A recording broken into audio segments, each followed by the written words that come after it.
What's going on, everybody? We got a 40K tournament coming up Saturday. Today is technically Sunday. And we were debating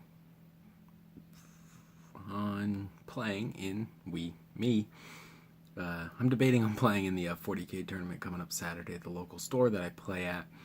Because a lot of times the 40K tournaments are so big, the other option is just not getting to play anything that day because they can fill up the entire store sometimes with like 40 players. So it's a good time, and it is only a one-day event, so perfect for me because sometimes the two-day events, they just wear on me too much. Like, I just don't want to play that that's too much 40K. So the thoughts I have in my head, part of me has not necessarily interested in playing because I have no new painted units or army to really showcase or display, except for my Deathwatch Knight here. I don't have enough Deathwatch though to feel like a Deathwatch, say, detachment. I only have like one unit of 5 intercessors, 3 interceptors, a chaplain, and that's about it that I have painted so far for them. So I was thinking maybe taking this knight here, the Knight Gallant, maybe taking my Knight Crusader, and then an Armiger and a Knight detachment, and then the rest as AdMech. I don't know if that will ruin my chances of winning Best Painted, because this model is based different than the other Knight and the AdMech models. They're all based the same. He's based different because his base is matching the Deathwatch Primaris army models, because I want them to kind of like on a Mars, Sedona, Red Rock, Plateau kind of feel. And the AdMech ones I have are kind of in like a toxic waste spill kind of area. And I actually decided on that a long time ago, and at this point I feel like I could do it better, but I already have the whole army minus a couple units done. So that leads me to, when I'm playing the tournament, or a tournament, I like to have a reason to play. So one of them being you have some new units you got painted and you wanted to try out, or you had some new strategy you wanted to test, that sort of thing. I kind of like doing that because I don't care as much about actually winning. I like trying to be, have like an interesting, good games, good time. And that, to me, I like playing against other people I don't normally play with, not because I'm bored or tired of people I play with, but just because it's a good way to meet other people that might hang out at your store that you literally hardly have spoken to, even though you see them every single weekend. Right, and that's just kind of the nature of it, because if you're in the middle of a game and they're in the middle of a game, and you just maybe barely minimal talking, but you've maybe never actually played a game with each other, so it's always good for that. So about the only thing new, the Knight Codex is out. The fielding 2 knights, a Knight Gallant, a Knight Crusader, and then the little Armiger guy, because I only have one little Armiger painted. I like how many points that fills up, which is going to make my army less models, which makes the games generally quicker. If you get blown off the table, then you get to go eat Arby's or whatever, right? Go eat some lunch. And, it's not that big of a deal for me. And then at the end of the day, maybe you still can win like Best Painted, or maybe you win Worst, right? If you literally have a bad day. And the downside of that is I haven't played with the Knights yet. I haven't brought my AdMech Knight out, and I haven't played with this guy yet because I don't have any of the enough Deathwatch guys to play with them, so I haven't been practicing with them. And the only chance I'll probably get a practice with them is the day of the tournament, which means I'm going to have to stick to some real basic strategy with the Knights. I don't know if I'm going to get the most out of it. I don't know if I'm going to have the kind of feel bads or whatever when after the game, I think, oh, if I, only had played these guys a couple times, I would have remembered that stratagem or whatever. I'm not worried about slow play. I know the AdMech so well, and I've used the Knight a ton of times. It's just all the stratagems and stuff that would be different, and I could spend, a couple nights reading those and trying to get a hang on what I might need to use. So the other thing is a lot of people are going to expect Knights. I believe this tournament, because it's just a smaller one day, has no painting requirement, which means you're going to play against a lot of gray trash.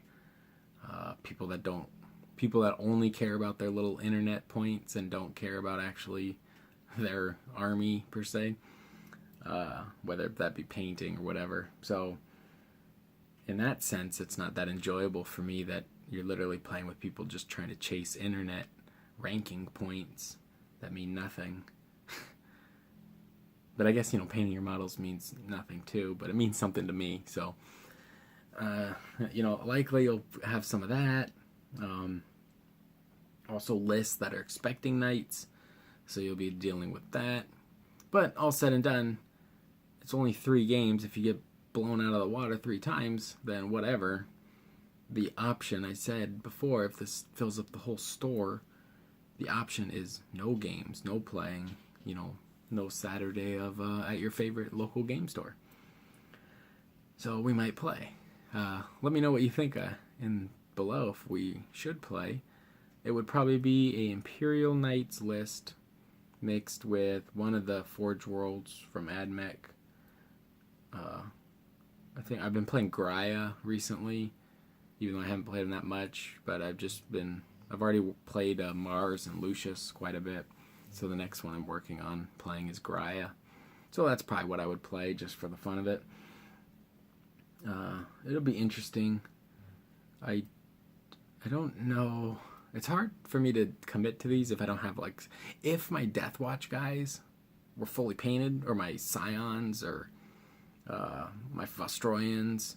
If I had, even a full detachment of something that was, reasonable, 3 troops, 2 HQs, something like that, fully done for these other projects, I'd be happy to ally them in with my AdMech and go from there. The problem is the only thing I really have done that's full is this one Knight, and fielding 2 Knights in the little armiger isn't really that beneficial. So it's just something interesting to take into consideration. I believe Wednesday, July 4th, we will be playing Age of Sigmar to try out all that new crazy stuff. We, all the group that I hang out with and play with, we all got the box of spells and our General's Handbooks and our, new starter sets. So hopefully I'll get some of those guys together. But if I'm playing in the 40K tournament, then I can't put too much hobby time into the Sigmar stuff, because I got to make sure I have my stuff ready to go for the weekend. Which, if I play AdMech plus this Knight, it is all ready to go. I just got to finish this one little piece that goes on the metal above the Knight there. So we got that going for us. Kind of I don't know, kind of exciting, right? We are we're just glancing around at the different stuff in AOS 2. Oh, at the game store today they had an AOS 1 tournament, which I thought was kind of weird. It was kind of a farewell to Age of Sigmar 1. But playing Age of Sigmar 1 on the day Age of Sigmar 2 came out, for me, feels weird. But I also hadn't been playing that much AOS since 40K 8th edition came out. So either way, I wasn't probably going to have anything ready to play. But 12 people showed up, and that's pretty solid. Some people came down from Tucson, Arizona, or up from Tucson, Arizona. And they had a good turnout. And it is amazing. People say it on the internet, but the love and care that goes into a Sigmar army versus a 40K army, it's like a crack house, or, somebody having to pull their weeds and decorate their lawn for Christmas or whatever, right? People in 40K just really crave fake internet points. I think this is just theory, right? I don't know. But people who play Sigmar take a lot of time and paint their armies, and they look great. Not all the armies were all painted, but the majority of them were, and even some of them were like 80% done. So you could tell that these people had been working on them. They just didn't rush to put 3 crap colors on their models because they're the new hotness for internet points. And maybe they were playing for those too, right? I'm sure they were scored in the ITC or whatever, but it looked great. It looked fun. I think a Nurgle army. I believe Dr. Mike won. He's a telltale noob on YouTube here, so we'll link him below, and then you guys can go comment on his video and tell him congratulations and tell him the Redbeard boss sent you. I don't know if he knows me as the Redbeard boss. He probably just knows me as Jeff or the guy with the red beard. But either way, you can go comment and tell him congratulations on his victory in the AOS 1. And be prepared for the dirty Stormcast Eternals in AOS 2. One thing that was crazy about this AOS tournament today was there was no Stormcast Eternals. And they're like the most popular army. There was like the Fish Elves and Lizardmen and Phoenix Guard army. There was a Phoenix Guard army, which looked really cool. So a couple Nurgle armies. I think there was like a Tzeentch army with Archaon. And maybe some Khorne. And one Free People army. And I think that's about it. I can't remember all of the different armies. But there were some cool ones. And I didn't see anybody playing Stormcast, which was pretty rare, I would think. In AOS 2, I will be focusing on Stormcast because next week will be the 3rd time I've bought a Stormcast Battle Tome, and I've never played them. I've never really built my army up. This is the 3rd time I'm buying. It's basically buying 3 codexes for the same army that you own and never have played. Ridiculous. I don't mind doing it. It's more my own fault for just not playing them. Buying something that I don't use, but so this time I'm just playing Stormcast and Sigmar until I get bored of it. And hopefully work out like maybe a 2,000 point list or 1,500 point list or whatever we start playing at, and maybe like 1,500 plus or 1,600 plus some endless spells and some command points type style, and then I can get that list kind of worked out and painted. And I have something to work towards, like more of a set thing instead of working towards just anything in the entire collection. That being said, I would like to redo my Stormcast paint scheme. Originally I was painting them like living statues. According to the internet, that feels kind of popular now. I don't think I didn't invent it. I found it on Google image search or whatever, but now it seems like everybody has found it.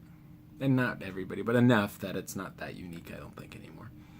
And when I was working on it, I was just getting back into painting, so I was doing a lot of dry brushing and things that I'm not against at all, but I was trying to cut a lot of corners to make something look good with as little effort as possible.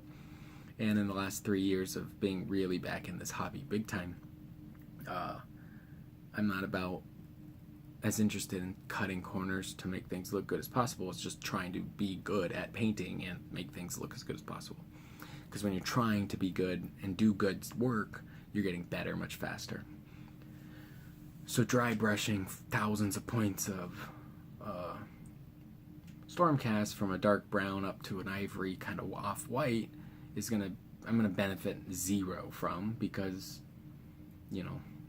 it's just the same thing over and over. It'll just be like I'm a machine just dry brushing away. So I think I might pick a really out there color scheme and use it as an excuse to practice my airbrush, because they're essentially all armor with just details to pick out. So I could do, like, if you watched my one video where I did the little Sons of Medusa guy, he's kind of lime green with white helmets or something.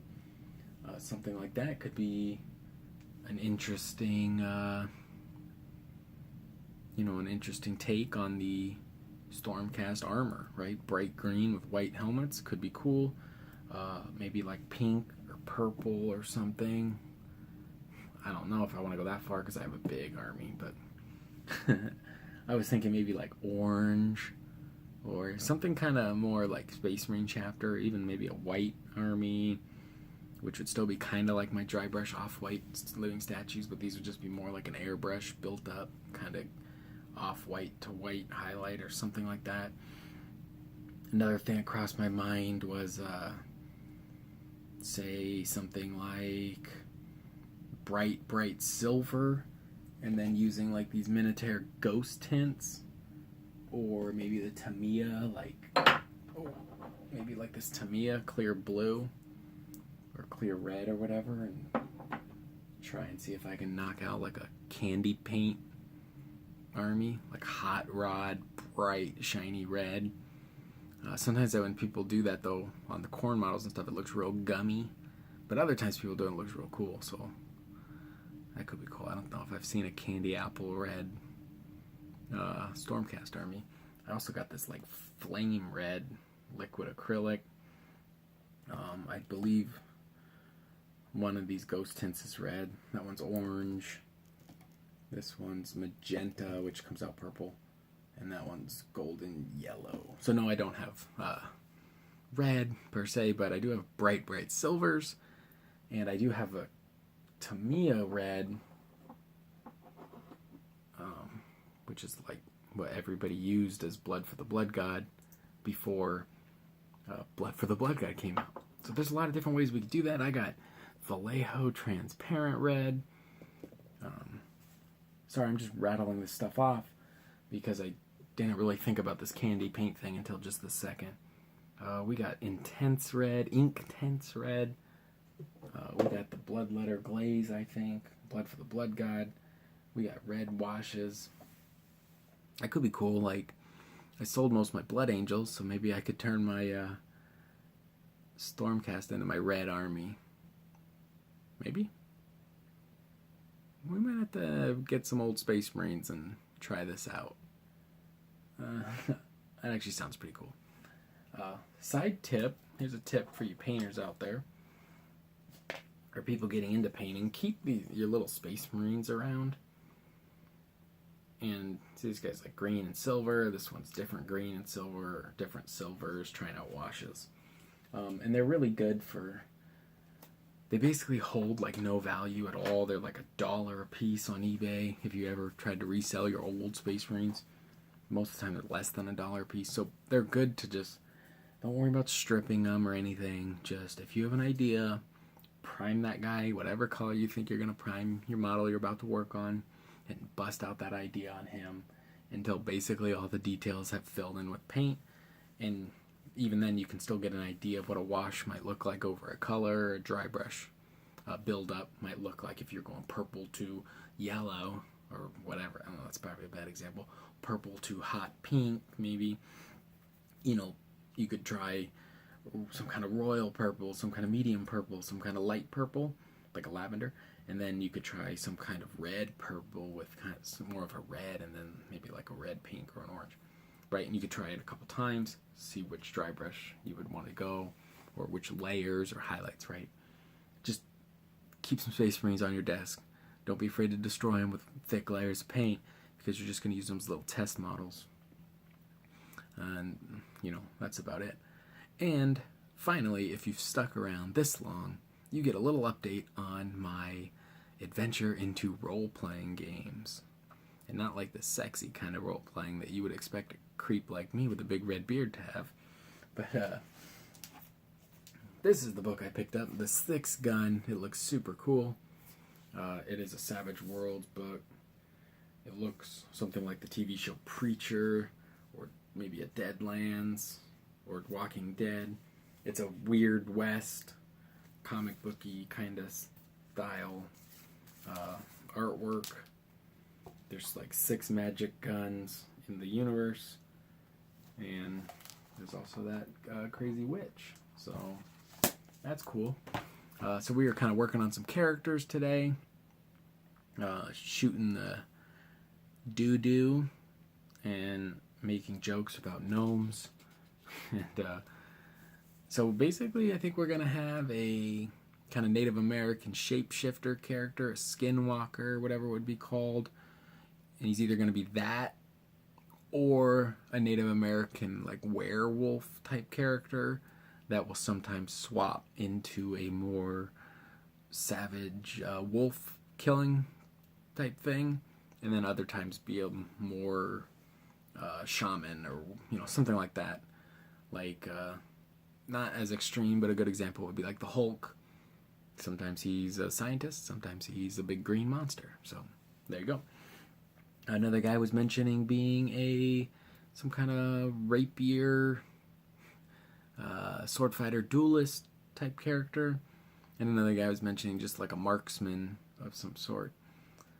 And that's where we're at right now. I don't know what the other guy was talking about, but I kind of want them to all make their characters. I got the rough idea of separating my group from civilization by putting them all starting in a orphanage / safe haven / monastery / Nacho Libre monastery / small community, segregated or separated from other parts of the West or whatever, right? And the idea that I'm thinking of, there'll be some reason of maybe either first to put them all together right away, or second of like a cutoff from food or water or large dust storm. People at the monastery / orphanage / church, whatever, sanctuary, are dying because of so-and-so or what and what, and maybe there's starvation, whatever it is. These 4 or 5 or however many players we have, I think potentially 6, they will have to leave, either due to they got to go do something to come back and help, or there's nobody left to help and no reason left to be there, so they're gonna go adventure and get on with their lives, or maybe seek revenge on who did something, that sort of thing. It just prevents the cliche of like, you 4 look like you could be adventurers. Why don't you come help me find my missing magic sword? That sort of thing. So, and even then, it's not that big of a deal, right? You just got to get them all together. The only, rule number 1, I'm number 1. I think people, when I'm watching stuff online about role-playing games, I think they forget that the game master has a screen in front of every dice that they roll, and that they seem like they're getting bullied. Like, there's a Savage Worlds podcast, and these guys they talk about it like the players are bullying them, or they have to like be like, no, the rule is this, and it's like, dude, the rules are so, like, the rules aren't really written in stone in my mind for a role-playing game. Like, if you want to run and jump and try and shoot somebody, I think that's okay, right? We'll make a roll. We'll do it. Yeah, but if the rules don't say you can do it, people, I think, get weird about that. So it's just kind of interesting to see the mentality of... Go watch that Savage Worlds GM podcast. There's like one guy on there that I have a pretty good feeling argues with his players a lot about rule mechanics. Just a hunch, but so anyway, the only rule I'm going to enforce is that the players have to work together in some sense. Some could be more evil than others, and some could be more, goody two-shoe, good guys. But I'm not interested in, all right, you 4 are going to go do this to help old Sarah B. O'Malley, the pie maker, find, raspberries in the Wild West, Colorado Rocky Mountains or whatever. And then you 2 are going to go murder children at, the rival towns, whatever. Right? It doesn't interest me at all. You guys are all going to go find the damn berries. Or you're all going to go do the other thing. Or you're all going to go find the berries, but that evil guy, he's eating those berries too. He's not bringing them all back. Mrs. O'Malley's pies are going to come up short because she didn't pay enough money to old raspy Dexter. And, you know, he's skimming a little off the top because he's got to look out for himself. You know, that sort of thing. It's not going to be like super linear as far as I think we can improvise quite a bit of this. And I'll have some major plot points that I will steer as we, you know, the characters will be doing this. And bing, bing, bing, bing. And we'll come to a conclusion. And if we had a good time, we'll do it again or continue on or whatever, right? This would be the very first one I've ran in a long time, so I'm thinking I'm going to shoot for like 4 to 8, 4 to 6 sessions of like a start to finish style story. Then after, because it's going to be a warm-up for a lot of players who haven't played a role-playing game in a long time, so we all can get a warm-up, have a good time, and then reset. And I bought the Deadlands Reloaded book also, which is kind of an apocalyptic western. So maybe we do the 6-gun, 6 or 8 weeks, whatever, game sessions.